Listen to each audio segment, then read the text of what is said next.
Let me clear my throat. Yeah, that's better. That's better. Somebody pass around the offering. Since I'm always preaching on tracks, you feel me? I'm about to get paid for it. Sermon of the day. You right where you supposed to be, baby. Informants informing, that information forming. Important you get a portion of fortune pouring. Confession, fortunately, blessings on now they snoring. You mellow, so focus on scoring. Got your underperforming. I never expect something, never assume nothing. Judging me for my past, but that's why I'm triumphant. I don't demand, I know where I stand like engineer hands. Watch how my life pans. That game plan, show out like a jota, pop out like a cutter. Telling the kick rock, skipping the course, squares like hopscotch. This gonna be my mood to my beat drop. Putting my boogie shoes in my diddy boots, ain't no stop. I'ma make the rest of my life live. Yeah, I'ma make the rest of my life live. Gonna make the rest of my life the best of my life. Yeah, I'ma make the rest of my life live. I'ma make the rest of my life live. Gonna make the rest of my life the best of my life. Congratulations on the celebration. I know I'm dope without a need of a validation. No congratulations on no celebration. I know I'm dope without a need of a validation. Yeah. If having hope is dangerous, call me evil Knievel. You leading on the wrong side, living with peasant needles. So lethal, made Shane Black wanna write a sequel. Cause I snuggle my dream till it's seen as illegal. And I still probably will, cause I can never give up. I got my goals calling me, how could I never pick up? Either we make up or just break up. With the snake hits, get the rake up. Yeah, selfish, I'ma take up. If I don't shake me to wake up. Let my depression catapult me to succession. Shine a light on my imperfections like a projection. Every struggle a lesson, your issues ain't your oppression. Never got a question, keep pushing me to progression like I'ma make the rest of my life live. Yeah, I'ma make the rest of my life live. Gonna make the rest of my life the best of my life.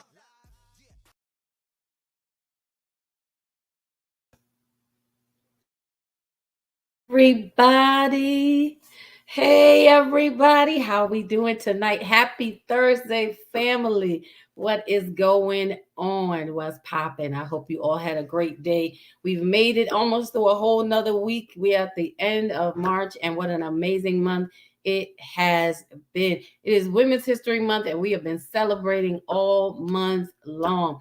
So I want to say thank you for joining us for another Thursday night with who? Me, your girl, Lady Dawn B. Where? Right here on the greatest network to ever exist in these YouTube streets.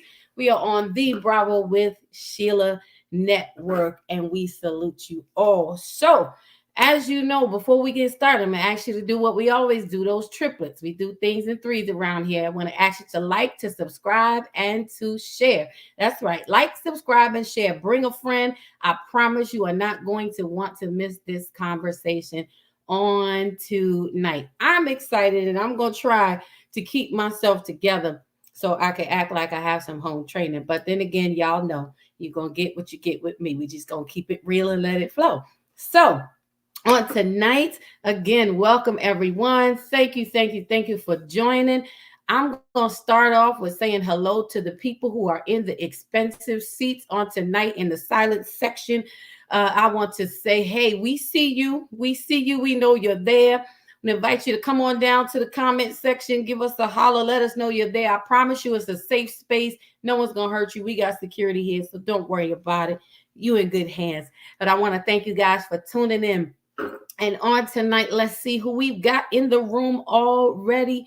We see, it's the psalmist voice, aka Pastor Chris, part of our men's lounge squad. He is in the building. Hey, Pastor Chris, thank you for tuning in tonight. Also, we have our most amazing and favorite moderator. You know who she is. She is in the person of the one and only Anae Kenya. Thank you for joining in, sis. As always, you are in the building, and we love you. Let's see who else we got. Vaughn Eric, where's your faith? Blessings to you, brother. Thank you so much for being in the house with us on tonight.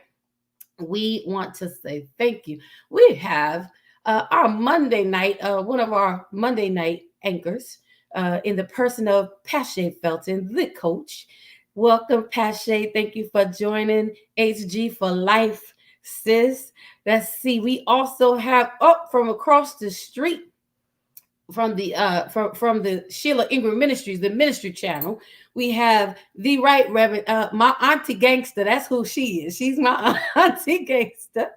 In the person of Rev Jenny, she's in the building on tonight. Thank you for joining in. And we have, oh my, she calls me straight with no chaser. I tell you this one here. She gonna tell it like it. Tears. The Reverend Yasmin is in the house. Thank you for joining, Reverend Yas. I'm glad that you are here. I don't want to miss anybody so far. Everyone else, okay, if you are in the house, please make sure you holler in the comment section because we want to greet you. So again, everybody, I'm gonna ask you to like, subscribe, and share on tonight. I am beyond excited. That's right. Everybody's greeting everybody. We are one big happy family here on the Bravo with Sheila Network. So as we know, just want to do a little, house rules and disclaimers. While we are not a Christian-based network, if you want God, we got something across the street, just right across the street from here. Sheila Ingram Ministries channel, all things God, all word, all good, all the time. You need a little pick me up, go right across the street. You're gonna get God there all day. I promise you. You'll never be the same. But on this side of the street, we keep it a little bit more, open. So we want to invite, say thank you and welcome to everyone. And again, while we are not a Christian-based network on this side, I am a God's girl. So wherever I am, you're going to get a little bit of Jesus. You're going to get a little bit of God. So it's what comes with the territory. But we are inclusive. We want to welcome and thank everyone. We are open to everyone's thoughts, feelings, opinions, and respectful of everyone's space and place. So feel free to comment and to share. We always ask that we just keep it respectful and that we are mindful of each other. All right. And so, who am I? Again, I'm your Thursday night host, Lady Dawn B, and I am grateful on tonight because our curator of this amazing space, Pastor Sheila Ingram, the Queen of Bravo herself, so graciously yields me this captain's chair every Thursday night to spend these 60 or 90 or so minutes with you. And I appreciate her and I appreciate you for showing up. So, on tonight, as you know, this month is Women's History Month, and we've been having an amazing month. We started out with Unsung Sheros, and our ladies' room panel invited someone, a woman in their lives, who was important to them and that they wanted to recognize and share, because there are a lot of things that we are doing, a lot of things that people are doing on the local and community level that never get recognized. So we wanted to make sure that we salute women who are working and not just in history, but making history, present day making history. So that's where we started. Last week we had the men's lounge on talking, oh my goodness, about female influence in a male dominated world, keeping with women's history. We want to talk about today. If you missed it, go back and see it. I promise you that was some good stuff. We had just an amazing month, and tonight is no different. Tonight is special to me because we are doing Unsung Sheroes Part 2. Now, normally when we talk about Women's History Month, we are saluting women who have already been put in the books for what they have done, for past that they have created, and for their works in their community. However, I did not want to wait until these women are no longer gracing this earth in order to celebrate them. Tonight is special to me because I have invited, and they so graciously agreed, 5 amazing women who God has planted in my life, who've had major impact in my space, and who I don't think I could be who I am without God finally knitting them into my life at the space and time that he did. So I wanted to salute these women on tonight because they are phenomenal in their own right, doing so many things for so many people, and I'm sure it'll be a great service unto you. You just didn't even know they was there.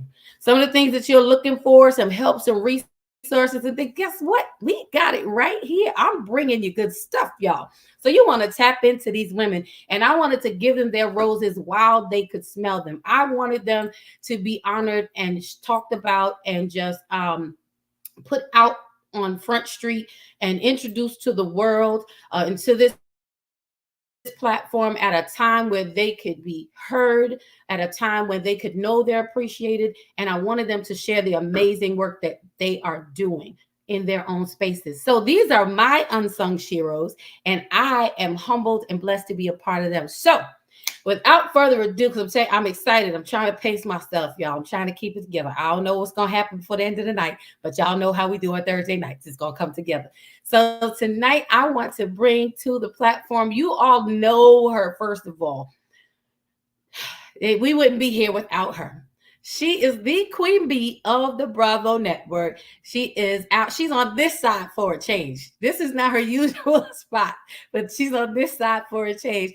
The person of Pastor Sheila Ingram, the amazing one. Y'all give her some love. Hi, Auntie Bravo. Thank you for Hello, coming. hello, hello, hello, hello. I know it's weird with me being up here with you. I'm usually back here manning the room for you. But listen, hello, niece. How are you? I'm good. How are you? I'm so glad. It is. It's It weird. feels strange. Well, y'all gonna have to excuse us. We in new space tonight. Normally, but I love it. I love being able to bring her up and honor her in this way because you get to see a different side. You get to see Amen. her not ministering right now, not working right now, but you get to really learn about who Pastor Sheila Ingram really is. I'm telling you, this woman is full from brim to brim. I'm trying to tell you, and I thank you for your yes Love you, tonight. I niece. also want to bring up a powerhouse in the Lord. This one here, such a sweet spirit, but I promise you, she's as real as they come. I was blessed and honored for our pastor cross through Clubhouse, but God did more than keep us. We not just Clubhouse sisters, we life sisters. So I want to introduce to some. I'm gonna be real Baptist right here. I'm gonna introduce to some and present to others. The overseer of all nations, fellowship of churches, the person of Pastor Angela Walker. Come on up, sis. Thank you for joining. Unmute and say hi to the people. Hello, hello, hello.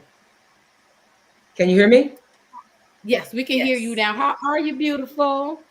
I am well. I am well. So very excited to be here. Thank you so much for the invite. And I am so grateful too that God calls our lives to our paths to cross. And we have had so much fun together. We've been naughty and nice. Yes, ma'am. Who knew? We well, God knew. We knew. But we are sisters for real. You Yes, want to but talk it is about getting through school together? We got through school together. we Praise did that. Jesus. We did that. We did that. I am so glad you are here, and I cannot wait to share you with the world. Thank So, you. if you think this is good so far, y'all, listen, it's not over yet. We got more and more amazing women coming to this panel. These are women who have blessed my life. So, I want y'all to lean in and welcome them and just receive on tonight. Give them their props and their kudos. I'm telling you. Now, this lady here that I'm about to bring to the stage, I don't even know. There's just no words. My heart is so full. God deposited her in my life over 20 years ago. And at our first meeting was over the phone. And when I heard her voice, God said, "That's your mother." I said, "Okay, all right." And from that day to this day, she has been my spiritual mom. She has loved me when I was unlovable, when I didn't want to be loved. She still loved me. And she loved me patiently. When loving me hurt me, I didn't want nobody to love me because it hurt. It was hurting me. She was patient and she stood in her space. There's so much I can say about her. But you know what? I'm gonna bring her to the stage because my heart's gonna get full and I'm gonna start crying, and then somebody else gonna have to take over. So she is another one, amazing, strong in her own right, just genuine and pure. And she is in the person of Dr. Pastor or Pastor Dr. Tresmaine Grimes, my spiritual mama, and I'm proud to say she is now my pastor. Hi, mom. Come on, Hey, baby girl. God bless you on that's tonight. Good to see you. And it's a blessing to be with these beautiful women of God. I am honored and look forward to hearing and sharing with you. And you were never unlovable. That's what was in your mind. Never mind. It was. It was. It was. It was. It was talking to me every day. It was talking to me every day. I said, "Ooh." I said, "Lord, help her. Help me, Lord. Give her strength, Jesus." But I thank God for her, and I really honestly do. And this next woman, I tell y'all, this is power pack. Y'all don't have to be excited if you don't want to, because but by the time it's over, y'all gonna be just as excited. Maybe not just as excited, but excited as I am, because I count myself as really rich, because I could have just one of these women in my life and be all right. But God has surrounded me with a force of women that are phenomenal. And I said, God, I don't know what I did to deserve this. All I did was sin. That's all I did. And yet, maybe because that was it. Maybe because I sinned and I needed it, so I needed y'all to help me help myself. I don't know, you know. But I want to thank God for each and every one of them. And this next young lady that I am bringing up, she is no stranger. Uh, Another one. So many things that I could say about her, but what I will say is literally, there would be no me without her. Literally. Okay, I call myself her 404. She is such an amazing and dynamic woman of God. From the day we met almost 55 years ago, from the day we met, the day, I don't remember the day, but I know the day. But ever since then, moreover, with her walking without a Bible or walking with the Bible, she walks out the word in the Bible. So she has been an amazing influence in my life. If I listen, she introduced me to Jesus, and she helped me develop my relationship with God. And that was the most greatest gift she could have ever given to me outside of life. And she is in the person of the Pastor Rosa Griffin. We call her AKA Mama Rosa. Come on up to the stage, Mom. Woo! Come on. Hi, everybody. Say Hey, hi to the Ma. people. You know Hey, how we work. beautiful. That's a lot of stuff. That's a lot of stuff.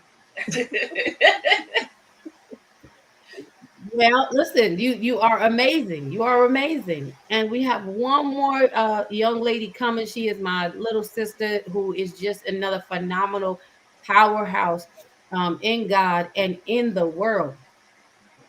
What I love about these women is the fact that they do so many things for so many people humbly. They don't do it for accolades. They don't do it for money. They do not pimp people. They do not abuse. A matter of fact, I feel that God has gifted each of them with a gift to heal and to restore those who go through situations of being abused and taken advantage of. Um, she is, hey, there she goes. I'm gonna get there. I'm so sorry. I didn't see you down there, sis. All right. Now, this one here, she's the youngest of the group, but this Hi. powerhouse, my goodness, my goodness, this is Pastor Queen. Hi, beautiful. Hi, How are you? I'm doing well. I'm honored to be here. Thank you. I am so glad to see you, and I'm sorry I didn't see you all the way down there. I was waiting for you. I was trying to hold out for you. It was my fault. I didn't scroll. I didn't scroll. But yo, because I'm I found excited. her. I I don't know found what her. to do. I found her. Thank you, I Auntie. found See, you see what I'm saying? They keep me. They keep me doing good. But these amazing, dynamic women. I met Tamika through church. We were in the same space. I forgot what we were doing. I think I went to sing somewhere. I think for Michael Peters or something, and just connected with her at heart. And we have just been. I consider her a little sister. She considers me a big sis. We don't touch base and talk all the time, but I watch and I see what she's doing. She's an amazing young lady who has such strength and is very powerful with the youth, in the streets of the Bronx. And people need to know what these women that are on this platform are doing. And that's why I say they are unsung sheroes in their own right. God is using each one of them in their spaces. So I want us to like, subscribe, and share, share, share, share. And I see some more people have entered the room on tonight. And as we go along, if you have questions, please put them in the chat. If you want to ask the ladies anything, we will make sure that we get to your questions. Everybody shouting everybody out. We see co-pastor Pamela Rollins is in the house. That's Auntie Pam is in the house. We see Najla is in the house. Come on, LWCC showing up for our good pastor. Yes, ma'am. Yes, sir. 204 is in the house. My big brother, Minister Donald, is in the building. Let's see who else we got. My sis, Alicia Harris, is here. Dr. Jacqueline Chambers is here. Let's see who else we got. I don't want to miss nobody. If I missed you, I promise you I'm going to get back to you. But I want to welcome everyone. Like, subscribe, and share. And thank you for joining us for this segment of Unsung Sheroes. So tonight, I want to start with Dr. Angela Walker. So I'm going to read a little bit about her bio because, again, she is somebody that you want to know. And then we're going to talk a little bit about what she does and how she does it. Well, Dr. Angela B. Walker is a gifted and anointed vessel of God. She is a national and international speaker, impacting and changing lives with the power and the anointing that rests upon her life. She is a pastor, a counselor, a mentor, a motivator, a conference coordinator, a host, and a moderator. Come on now. She's a singer, a songwriter, and has also produced and hosted her own TV and radio show. She is a 3-time Amazon best-selling author, publishing her first book in 2015. Dr. Walker is passionate about ministry and has traveled to Haiti, Ghana, and Africa for missions. She is the overseer of the All Nations Fellowship of Churches under Bishop McGill III. She is the visionary for ABW Ministries, where God is applying his super to the natural. Dr. Walker is a licensed insurance broker, a ghostwriter, and CEO of a nonprofit organization, Mothers United Against Drug Violence. She is the recipient of the WIT Women of Excellence 2024 Corporate Award. Angela is the mother of 3 sons, the grandmother of 2 amazing boys, and 1 beautiful granddaughter. Let's give a big bravo to Dr. Angela B. Walker, my sis and my friend. My goodness, Angela, you on her bio that she is so I first want to talk to you about your book. So you've published books, you're a published author. She's done, I don't think that there's anything on here that I don't think there's anything she hasn't done. She's touched it all. And I believe that the fullness of her life to me is what makes her an unsung hero, because she touches so many areas and so many people and is not afraid to be that covering or to be that help or to be that lifeline that someone needs. And that needs to be commended. So I want you to tell us, if you can, about the books that you've written. The Overcoming the Limits, You Are Unstoppable, Called to Intercede Volume, Made to Lead Millions Mandate, and She Said Yes to Herself Unapologetic. Okay, I think I need that one. She said yes to herself. Tell me about She Said Yes to Herself Unapologetically. What made you write that book, and when did you write it? Well, I was a co-author in that last year. We just released that last year. And I wanted to be a part of that collaboration because that was on the heels of a divorce after 25 years.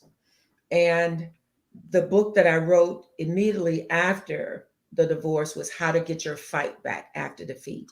And even though I wasn't defeated, a part of me felt defeated.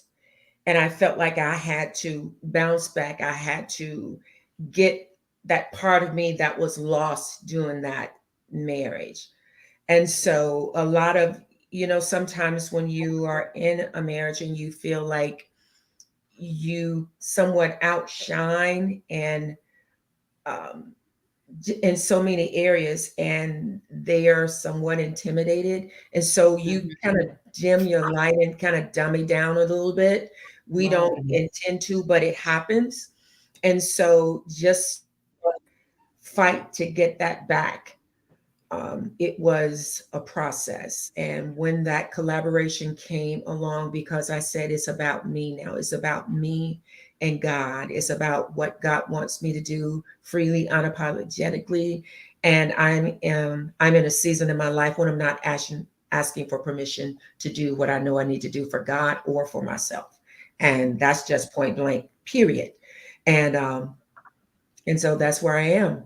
And that's why I chose to be a part of that collaboration, and just pressing forward and knowing how to say yes to yourself and not feeling ashamed, not feeling like you're neglecting anyone else, because as we have said yes to everybody else all along, we have neglected our desires, our needs, and wants.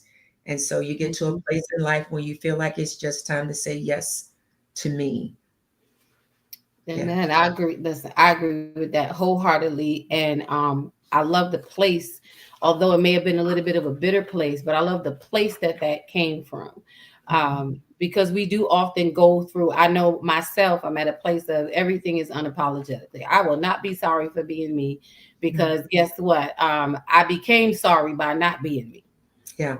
So, I've learned now. I am not, I'm sorry, not sorry is my catchphrase, but you gonna get me unapologetically. I am Yeah. sorry if you cannot handle me full throttle. That is not my fault.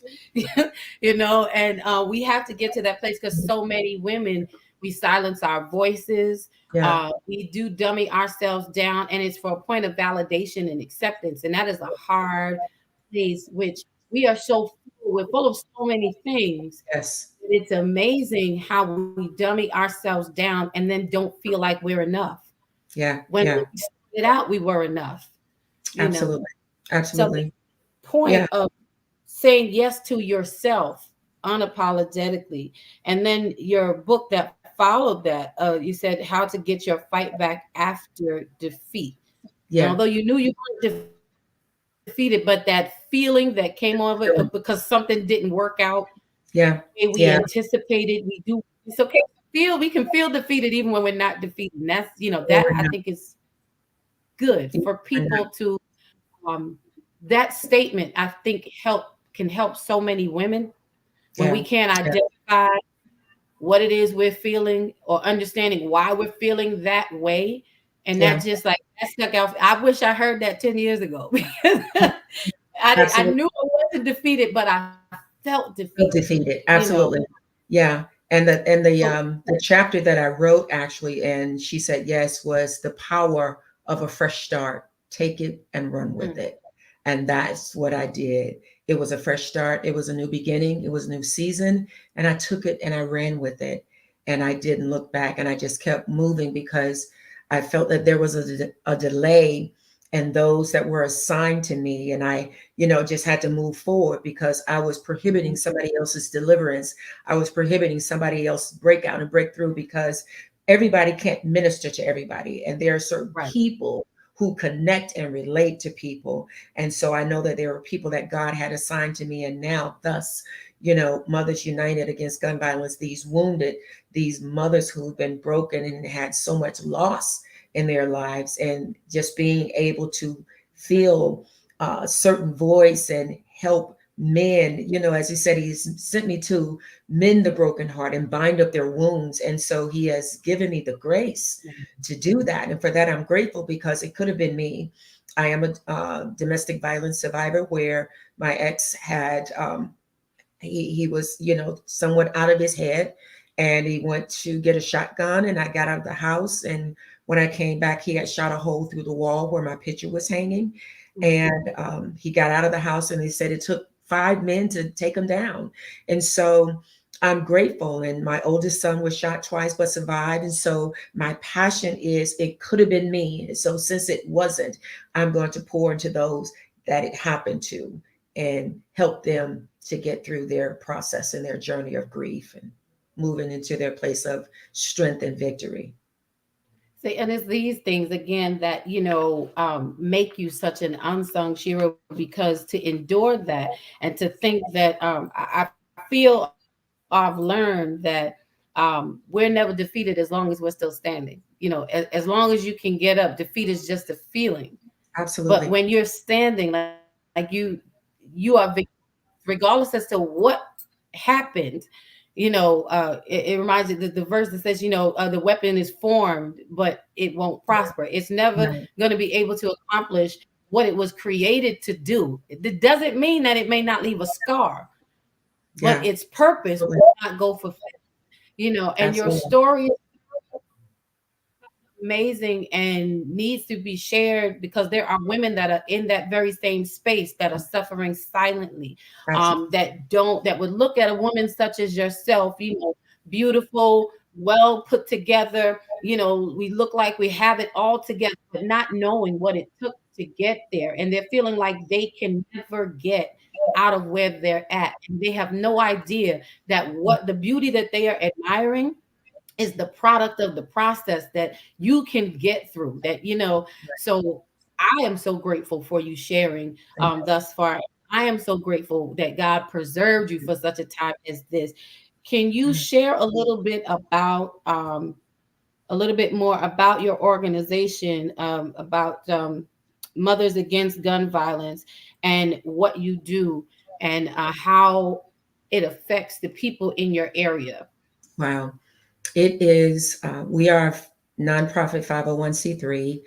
And as I stated, it was birthed out of just seeing the hurt in the eyes of the mothers who were suffering, and not just the moms, but people, period, who have lost loved ones and feel like there is nowhere to turn, and like all their cries go unnoticed or unheard. And I heard their cries and I responded. And in doing so, we have organized certain forums and events to just shower them with love, to let them know that they are not forgotten. And we also organized and formed a Hope and Healing. You are not alone. These are sessions that we bring them together as a community. And I invite support teams and other counselors with me to work with me to help, give them the resources and to hear them, but to pour into them, to give them steps and techniques and tools to walk through their process. Because some people think that there is no bouncing back from that. But as long as there is God, you can get a bounce back. And as long as God sits on the throne, you can recover, because He is the God of all comfort. And He would not allow you to go through more than you can bear. He said, with that thing, He'll make a way of escape. And so we show them the escape route. We show them how to get through it. And I let them know that even though when you're going through your process, when you find a place of happiness, don't feel like you're robbing anybody. Don't feel like you're doing your loved one that has deceased a disservice, because you were left for a reason to live. And you have to take that life. And I shared the other day that Regina King, she shared something about her loss. She said, grief is having love with nowhere to put it, but we want to help them find a place to put it.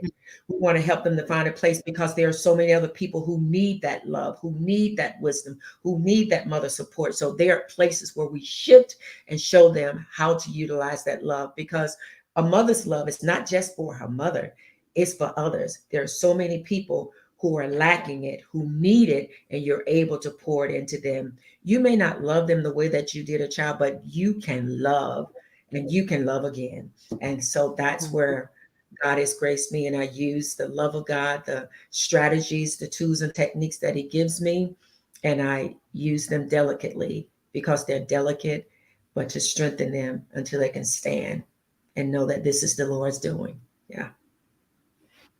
This is so good. Thank you for sharing and for listen. If anyone who is watching this, and we need to have more That's beautiful. conversations like these. A lot of times, we don't want to discuss the real deal things, the real matters of the heart, because they're tender and they're tough and they're hard. And we sometimes become embarrassed that we're even in this space or in this position. And how did I get here? But until we acknowledge where we're at, we'll never get help to get up. And Right. so if anyone is in these situations, the importance of these conversations and sharing these women with you is that they are a source and a resource Yes. to let you know that there is hope in every situation. And I'm going to have Pastor Angela come back later and share how you can reach out to her, and we're going to talk with her a bit more. But I love that she said we show them the escape route. So for those who feel hopeless, helpless, and no way out, know that there is an escape route and there's someone willing to show you the way out. So bravo to you, my sister, Pastor Angela. Thank Thank you you. for what you for how you do it and for sharing with us on tonight. Thank Oh, you. I'm so full. First of all, I was just excited still that all these women are right here with me tonight. I feel like I'm at the best buffet ever Mm, you're freezing. to ever exist.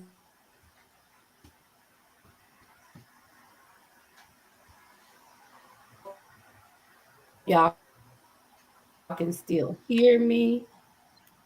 Mm-mm. There we go. I apologize. Technology is technologying. It's doing what it does. We are having a bit of a rainstorm up here in these good mountains, but we Okay. are there. We go. Are we back? Am I good? Okay. Mm-hmm. I apologize. It's nature being nature. I live up in the mountains, y'all. Because and it's starting to rain, but we believe technology is going to loose here and it's going to be free. So I want to again thank Pastor Angela on tonight. The Lord sent me up to the mountains, but I'm gonna have to ask him to make a way in the desert for technology. So I want to move forward to our next uh, unsung Shiro. I'm so full. No matter which way I go across this board, we are blessed. But I want to go down. I feel like we're in Hollywood Squares. I want to go down to my spiritual mom, this amazing, amazing woman of God, Reverend Dr. Trezmaine Grimes. Come on, give her some love. And y'all better give my mama some love. I get real biased. I get biased with all these women on this stage. All these women. Come on, yes, please like, subscribe, and share. As the women are sharing, put some comments in. Again, we want to celebrate them for having the courage, the strength, and the tenacity to do what they're doing. They are leading by example and setting paths that may not have been set. They're opening doors that may go unnoticed. But on tonight, we are putting them on Front Street. So, my mama, Reverend Dr. Trezmaine Grimes, and I'm giving y'all pieces of these ladies' resumes. It's just a little bit of what they do. Trust me, there's more. There is more. She is the founder of Sarah's Daughters Ministry, Inc., and she embarked on her ministry journey in 2001 after being prophesied to in 1998 that she was going to minister to God's people. Her journey is a blend of academic excellence and spiritual calling. She is an amazing worship leader. She's a teacher, a preacher. She is a pastor. Her educational background, she has a bachelor's of arts from Yale. She has a master's of arts from the New School of Social Research. She has a PhD from Columbia. She has a completion of management development program at Harvard. I'm telling this lady here, I'm that I wouldn't even have room in my mind to keep. I would have to start keeping some stuff in my toes if I had gone through all of this. Professionally, she started her career teaching at Southern California University. She spent 15 years at Iona College. She's been an assistant vice president for academic affairs. She is a vice president for academic affairs and dean of faculties at Bloomfield College. Currently, she is the dean of the Diocesan College of Arts and Science, and the School of Education at Pace University. I'm trying to tell y'all, I know some amazing, amazing women here. This is my mama. Okay. As the founder of Sarah's Daughters Ministry, she leads workshops for Christian women with various topics. She's covering in marriage, emotional well-being, recovery from emotional and physical trauma. She is an author. Her first book is Sarah's Daughters, which delves into fertility and fruitfulness from a biblical perspective. Her second book, Little Lessons, Big Faith, offers a 52-week Bible study guide and practical application for everyday living. In her personal life, she is, this is my parents, y'all. She is Dr. Grimes, and her husband, the Reverend Clarence Grimes, have been married since 1984. They are co-pastors of my church, Living Waters Christian Center. I told y'all I'm biased. LWCC, a non-denominational church they established in 2014. They are the proud parents of 2 adult children and 2 grandchildren. Dr. Grimes' journey exemplifies the intersection of scholarship, faith, and service, making her a beacon and inspiration for many. I present to y'all Dr. Tresmaine Grimes. Bravo and welcome, welcome, welcome, Mom. Woo, Lord. You made me tired, daughter. That's a whole lot going on. Oh my. Yes, it is important to share all this information, these highlights of each of you, because someone needs to know that they can make it. They don't have to stop when you hit your first level, that there is always more in you to come. Again, like I said to Pastor Walker, as people hear your accolade, they hear your accomplishments, they don't know your background and what birthed these things, this drive, what pushed you. And oftentimes we are feeling lost and left out. Sometimes we are feeling as if we have nowhere to go. We are feeling very, as she said, defeated. We feel that we cannot make it, that success is not for us. Sometimes people feel that success is not for us. And you have accomplished so very much. Aside from your academic and educational background, and your ministry background, and your personal life, being a mom and a pastor, I want to ask you first, starting off with here, because I think you're good with this question, and you're probably going to poke me later. But how do you balance and manage all of these things together? Is there such a thing as balance? Because a lot of women, we feel like we cannot be it all. We cannot, we have to pick parts of us to become, instead of learning how and when to become all of the things that we are. So how do you balance all of these amazing heavy weighted things, Mom? So I think the fallacy is that I balance them. The truth is that I simply do them. I cannot say it's balanced. I think I am learning how to balance because that's a skill that is acquired.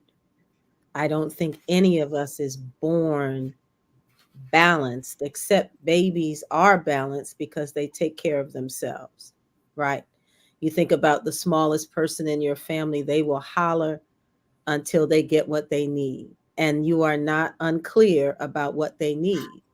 But as we mature, we learn to be much more disciplined about sharing what we need. And at some points, we become deceptive about what we need. And that's just survival. That's just survival because we can't be needy all the time, particularly in our tradition as women of color. We are not taught to be needy. I was raised by very strong women who felt that neediness was a frailty. And so those women encouraged me to press past, press on, do when you're tired, do when you're weak, do when you don't have, do for others before you do for you. And so I am learning as I age that that's not the right approach, that I will live longer and better if I do find some balance. So I'm not saying that I have arrived. I feel like Paul, I haven't attained it yet, but I'm pressing toward the mark. I am learning how to achieve some balance. It is a place in my life where for the very first time I have to learn comfort with what Pastor Walker was talking about. I can't do it. I love you, but there's a piece of me that needs me right now. I've given away a lot of myself. And I've come to the conclusion that with whatever years are left in my life, I have to hold on to me. And so becoming less guilty about being able to hold on to my sanity, my time, my breath, my oxygen. You know, people always tell you they want to give you a piece of their mind. And I say, I don't have any more left to spare. This is my mind.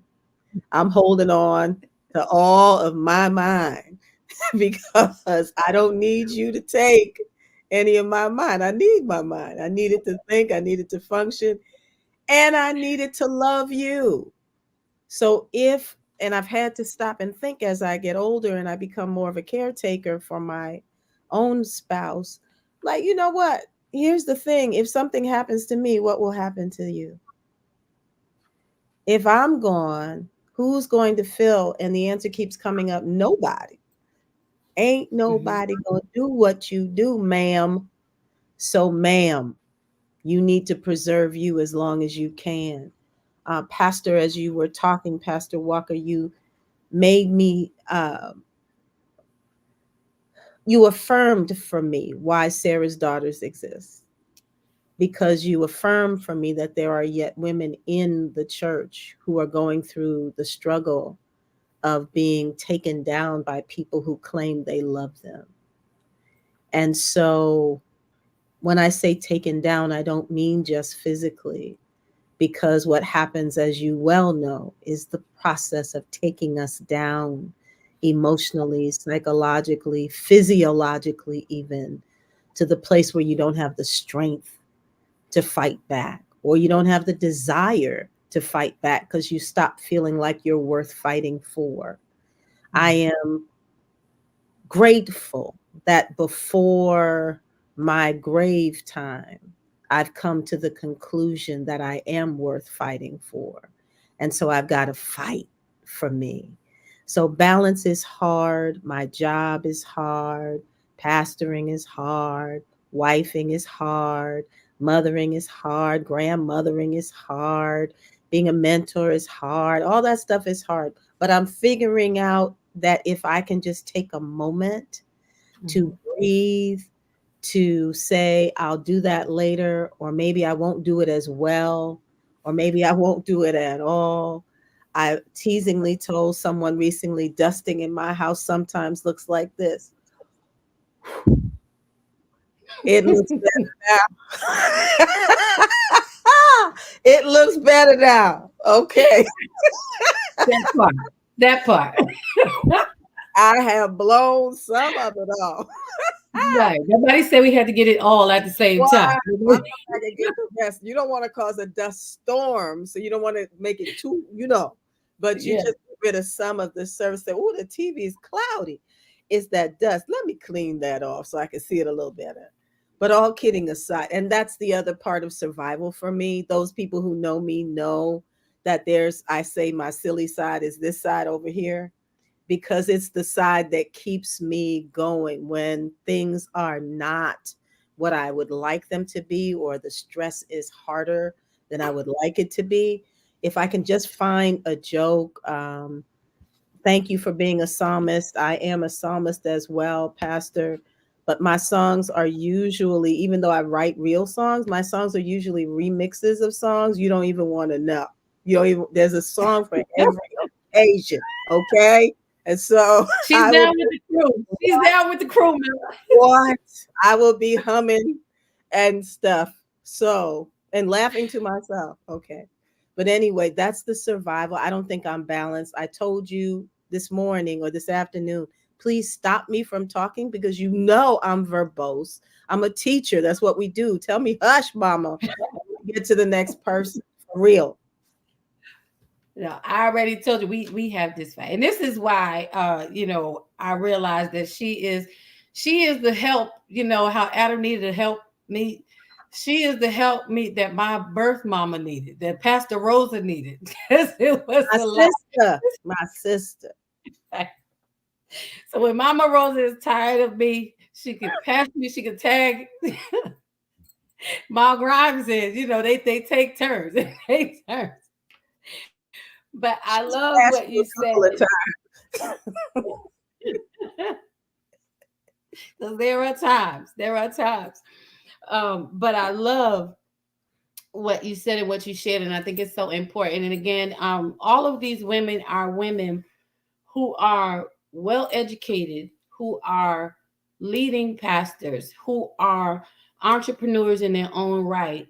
And it's important that we, as women who are still on our way, see what we can become, because a lot of times we will never become what we need to become because we don't know how to get there. When we don't see anyone in front of us, I know for myself, when I met Pastor Grimes, when God deposited her in my life, I was in ministry, have been in ministry since I think I did my initial sermon at 23 or 25. And I've met her some 20 years ago. So we don't talk about that. But because it gets into age. I'm just saying, I'm just saying. But it was at a point in time where I was learning who I was in ministry, but didn't know what to do with it, because ministry, being a female in ministry at that time, women were just now starting to come up.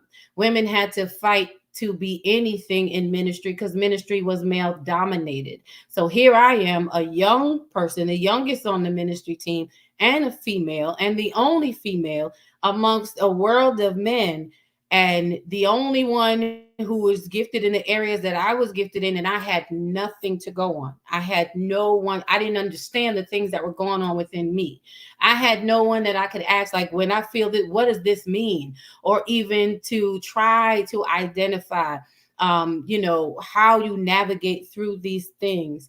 And I was praying really hard for God to give me some guidance, because I was also going through in my personal life just a lot of things. And when God dropped her literally into my life, um, every time I saw her as she came and preached, and when I'm looking at her, I saw me. That's all I could see was me. And I thank God for that reflection, because it helped navigate me through that space, even though it was one of the worst spaces and times of my life. But I would remember how she delivered the word. I remembered how she postured herself. I remembered how was graceful, in appearance, all of these things. And a lot of times we as women, we don't have that to be able to look up to another woman, because sometimes the women that we're looking up to are still hurt. They are still passing down their wounds. Some of them are not willing to share information. Some of them are not wanting to see us or see you get past your pain and your hurt to your next. So having these women on tonight and sharing, I hope it is encouraging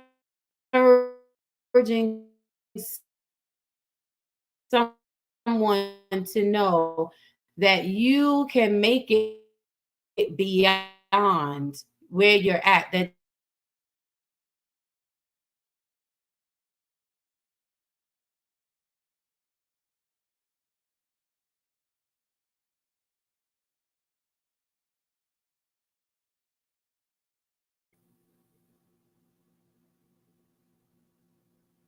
make it okay. Am I back? I'm back now. Okay. It's this weather. The devil's a liar. Calm When the storm. If Jesus when can calm the storm. when it's unstable knees, don't put a comment up at the same time, because then it freezes you totally. Okay. All right. I think it was true. I think I clicked it before it started that. But yes, ma'am. Um, I hope you heard what I was saying. But if you did not, I was asking my Pastor Grimes if you could share a little bit more about Sarah's Daughters Ministries and what you are doing in that space. So thank you for that. And thank you for the love you always show me. It was a painful situation that I was in as well. And so that's why God united us. Again, I say, haven't attained, but pressing. Um, Sarah's Daughters began because when I was an undergrad in college, my first year actually, one of my friends was in a relationship that involved domestic abuse. And it was an indelible print for me. You heard me say that I was raised by these very strong women um, who I believe might have done something newsworthy had, they been hit. My mother was hit once by my father, and her three brothers came to see my father to remind him that he found her one way and he could always return her the same way, but that he need not ever touch her again. And he did not. So I grew up with that, bruh, don't even think about it mindset. But to see her my first year and to be exposed to someone who had to run out in the cold without coat or shoes, someone who was bruised physically and ultimately injured pretty severely. It stuck with me. And as I grew up and went into ministry, I was like, certainly this is a better kind of a space where, the love people, love God, love, right? We hear, but then I discovered that it was in that same space. Mm. And once I discovered it was in that same space, I became enraged because you're like, well, I didn't know how to handle it then. And the only thing I knew how to do was to try and convince her, please come out. Please don't do that. You're beautiful. You deserve better. Um, I got so frustrated with it that I said, don't even talk to me about him because I don't know what to do. I don't know how to help you. If you come to me, I'll help you, but I don't want to talk about him. Fast forward, meeting women in church, that was no longer an option. If they're coming to me as a minister, I had to figure out how to help them. And God reminded me that I wasn't dealing with the root when I was seeing the abuse. What happened to them years before is what made them vulnerable to the abuse. And so ministry became about let's figure out what that is. Let's figure out that raw space. Let's figure out the thing that allows this to be okay. Because secretly, I had my own spaces where I had allowed things to be okay. I wasn't being hit physically, but I had allowed things that demeaned me to be okay. So in looking at them and in speaking with them, I was speaking to me. And that was when I said, okay, we got to do something. So yes, a 501c3 came out of that, an organization where my goal and the goal of the team that works with me is to speak to women. It doesn't have to be about domestic violence, but it has to be about their hearts and souls and minds and self-esteem and what's okay and their gifts and their call and the thing that God wants from them. Because usually all that other stuff keeps you from getting there. And when you can have somebody see this is an impediment to that, then they will come to the conclusion I'd rather serve God than do this. This is not what submission means. And because I love words, right? Submission is a voluntary choice. It is not that you beat me into.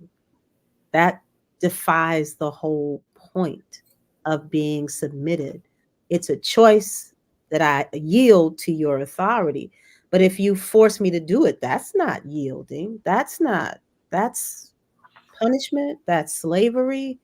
And so that's where Sarah's Daughters came from. At this point, we try to do three major events, and certainly COVID impacted us. I'm trying to speed up so you can get to everybody else. We do a prayer day in March, so we just had that day of prayer virtually this month. We do a conference in July called Call to Worship, and that's because I'm a worshiper. I don't want to talk about a whole lot of stuff except worship.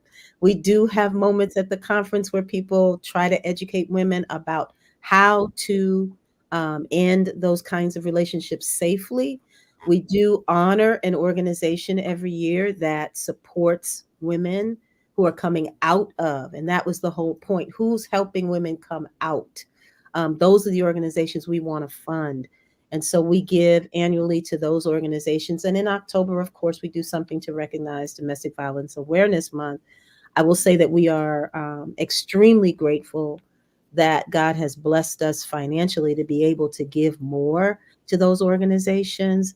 We've gotten a couple of grants from the Robert Wood Johnson Foundation in the past couple of years, which have just been pivotal to be able to say, here, I can do a little bit more than I used to do. Thank you for doing this for our $10, but now we have a little bit more to give you in hopes that it will help you do even more for the women who are coming out of these situations. And so, again, I'm going to hush and say, you got some other dynamic women. I'm sitting in my tent door. You don't want to hear me all night. Come on, daughter, bring up my sisters. Yes, ma'am. Yes, ma'am. Well, thank you, Mom, for sharing and for encouraging. Again, it is important. These are the things that make these women unsung sheroes. They are sitting in a lot of our back doors, and we don't even know. There are people that they pass every day that have no idea that they are passing amazing gifts and resources that might be just what they need to get them out of where they are. My lovely YouTube mentor, Auntie Bravo, she always says, when nothing changes, nothing changes. That is her line. And that has been one thing that sticks with me and impacts my life. And I remember, if I want to see something change, I first have to change. And these women can help you get there. So bravo to you, Mama. Thank you so much for your share. I'm going to move on down the line. I'm going to hop over my birth mama, come back to her. But I want to get to this young lady in this here corner, with her beautiful self. She is in the person of Tamika Shoulders. Her resume, her bio reads as this: a Bronx, New York native, encapsulates what it means to have a global vision with a heart for the local community. I can tell you this is one. She worked them streets of the Bronx, okay? She worked them streets of the Bronx. She is a visionary, a youth advocate, a philanthropist, a gospel communicator who has developed ministries and programs to empower women and youth. These programs have to have and continue to impact the lives of countless people. Educationally, she holds a bachelor's of arts in psychology and a master's degree in counseling. Professionally, she has worked in social services for over a decade. Tamika is the proud mother of her only child, Josiah, who is the joy of her life. And let me tell you, he is in college. This lady has done it on her own. Okay. She has held it down. All right. Tamika believes that we are forever evolving and growing. Therefore, the best of her remains to be seen. She is a author. The name of her book is A Messy Purpose. So come on and bravo to Pastor Tamika Shoulders. Hi, beautiful. Hi, how are you? I'm good, sis. I am good. All I can say is I simply love you. I mean, I do. And Good. I wanted to share you with the world because um, I see all of the amazing things that you do. On the streets of the Bronx, it is not the easiest place to be. The uptown White Plains Road, it ain't easy there. You in the heart of the beast with the beast still on the streets, but yet she leaves. you know So, that our area, our 220 something. right, right. Um, You remember? Oh, Yeah, yeah. Listen, I never forget. I never forget. But this young lady, she is such a powerful and dynamic. And I want to ask y'all to like, subscribe, and share. I'm sorry, mid sentence. Hey, Landon Price, thank you for joining us on tonight, and for everyone who is in the building. I hope you are enjoying this conversation, this pause that we are taking to celebrate these women during this month. Again, it's wonderful for us to remember history, but I wanted to celebrate some women who are right in our backyards making history because of the lives that they touch. And Tamika does awesome work with the young people, and she is just, I mean, she takes them as if they are her own. uh she is relative, she comforts, she helps grow them, she commits to their process from beginning to end. And it is amazing when you can transform young people, especially today, with all of the distractions, all of the things that have to contend and compete with their attention.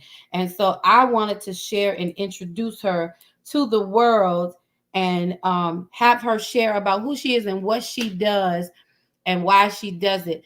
I want to start by asking you about your book, A Messy Purpose. What was the motivation behind this book?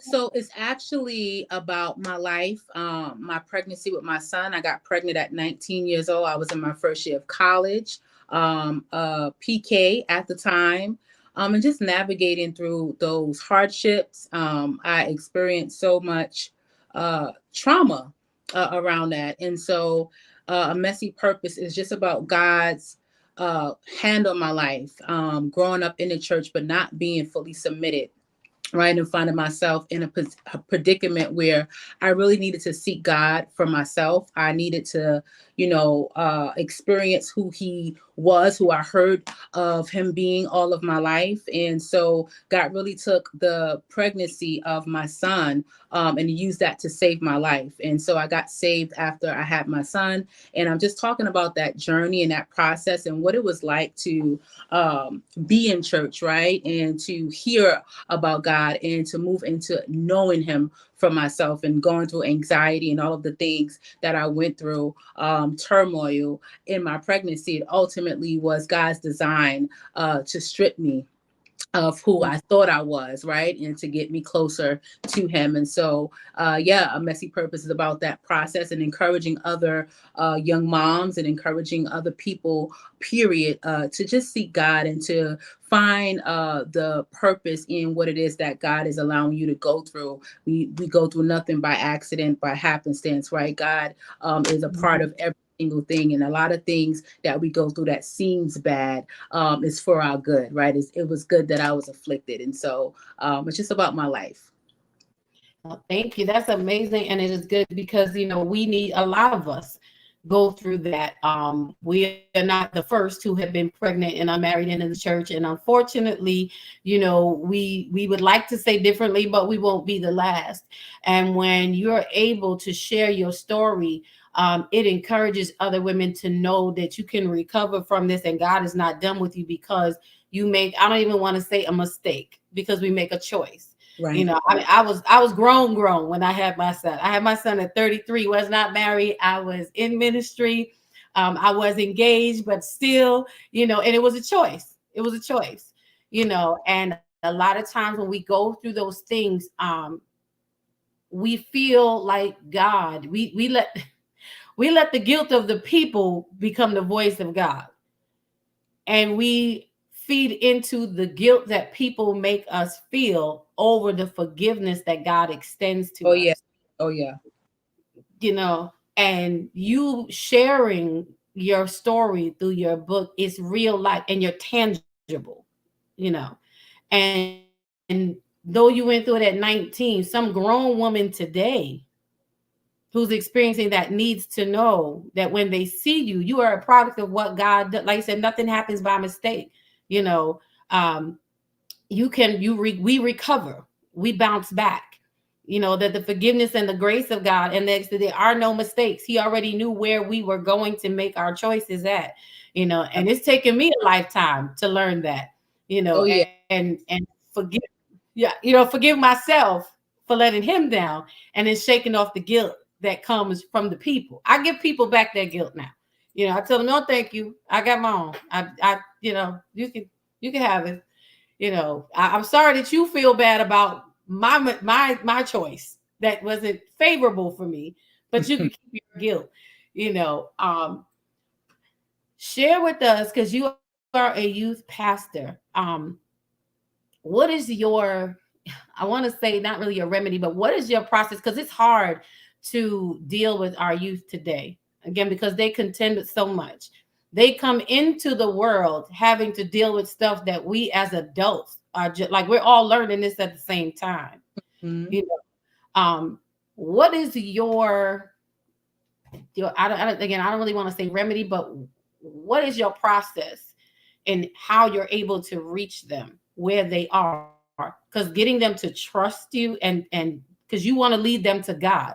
And that's what I love about you. You don't give them anything false. You're not just throwing a Bible at them and giving them word, but you live a practical life where they can see, and that trust factor is so key. So how do you manage that? Um, so how do I connect? I just want to make sure I'm hearing you clearly. How do I connect the youth to God? Is what you were asking? Pretty much, yes. Okay. How's that? Because Um, you are dynamic in the youth, like they follow you, they thank wherever you you. go. Thank you. So I mean, I since we've last checked in, it's been a while. I've transitioned a little bit from youth ministry into just a executive role at my church. However, still active with people of all ages, and I've been in youth ministry. I was in youth ministry for a long time, and so I find that meeting people where they are is one of the greatest gifts that we can give someone, right? Understanding where they are, and allowing people the room and the space to just acknowledge the present.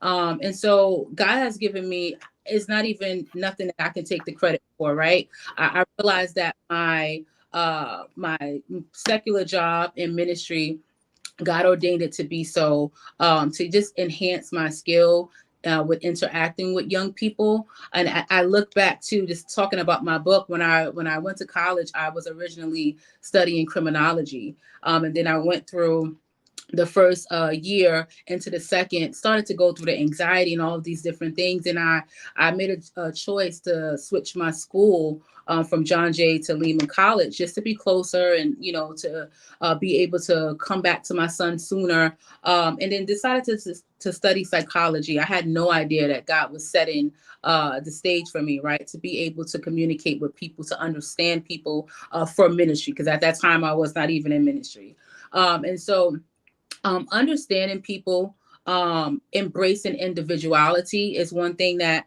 I find to be so helpful with working with young people, right? Everyone wants to feel seen. They want to feel heard. They want to be acknowledged for who they are and where they are and their thought process and how they look at life and how they look at challenges, right? And then we have an ability with our experience and with the word of God to share insight and knowledge with them. And so it's been important for me to just acknowledge all people, to acknowledge our youth today, and acknowledge the fact that these young people are dealing with things that we didn't deal with at the level that they're managing, right?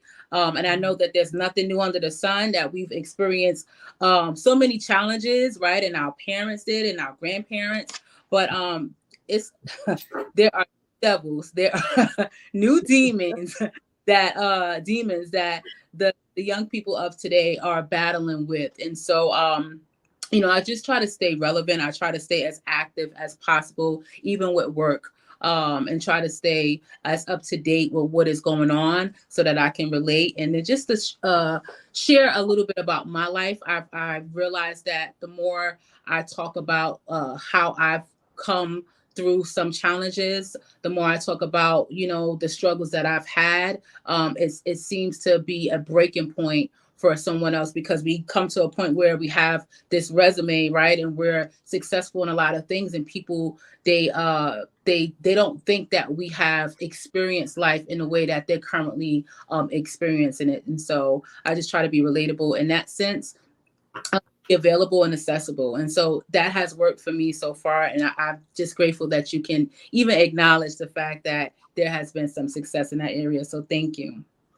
Oh, absolutely. Thank you. Thank you for what you do. Because it is, when I think about where we live, where we come from, and I think about that area, and I always think about the staple that your family has built through ministry, in the Bronx. on these streets, where we're at in that neighborhood, that people know that that's a place where they can go to receive, love, not ridicule, Yeah. where they can receive peace, not shame, that, the door is always open and there's always arms that are open, and being raised in that. You could have rejected that. I mean, you are a product of your parents, clearly, and you continue to shine that light and pass that down, and so people don't know that, there's an amazing space that you can go to. There is a rescue, a place of refuge on them streets in the Bronx, that you can go to. So when you see Pastor Tamika on the street, know that she is a wealth of resource, that she is a safe place, that you can tap into her, and she will help make it all right, and she comes with a team, she's not alone. So I thank you for what you do, Thank and you. I wanted to acknowledge you, especially again, because it is not easy. And being a young woman yourself and having your own child and your own life and your own, but you pour out so much. You pour out so much to so many people. So I salute you, and we give you a bravo for what you do and who you are. And I thank you for being you. Well, you were an unsung Shero. Now you are known Shero. We're gonna tap into all these resources, people. All these resources. Each one of these women does something so different, but but it still comes together. And I thank God for each of you saying yes, and for doing what you do, for where you do it from. We do have a question in the chat, and I'm going to get to that because that's a question for everyone. So I'm going to, I see your question, Donald, 2 or 4. I'm going to make sure we get to it. But I want everybody to be able to answer that collectively. So I want to move, before we get to that question, I want to move to the queen bee and the curator of this space, none other than our pastor, Sheila Ingram, my auntie Bravo. Let's give it up for her. All right, I'm biased, y'all. I'm biased. I'm telling you, I am so happy in my space today. I want to say thank you, Auntie, for everything that you do, everything that you are. Another one, God planted Pastor Sheila in my life. The funny thing is, I met, crossed paths with Pastor Sheila in my former church, in my former ministry. Hadn't said a word to her. She got up. I think our pastor asked her to have words and to sing. And from the way she walked up and the moment she opened her mouth, I said, there's something in that lady for me. I said, there's something. I didn't know who she was. I didn't know her name at the moment, but there was something in her for me. And I was at my former church for 13 years. I think this was maybe my 5th or 6th year there. Had no idea. Her daughter and I had already become friends. We were sisters, and I didn't even know that they were mother and daughter at the time. I didn't know how God was going to bring it full circle. I didn't know how God was going to connect us, because I didn't even say a word to her that day either. I don't get starstruck, but I was just in awe. And I didn't know what it was. I said, I can't walk up to this lady, God, and be like, there's something in you for me. Like, this woman be like, girl, come on, for me.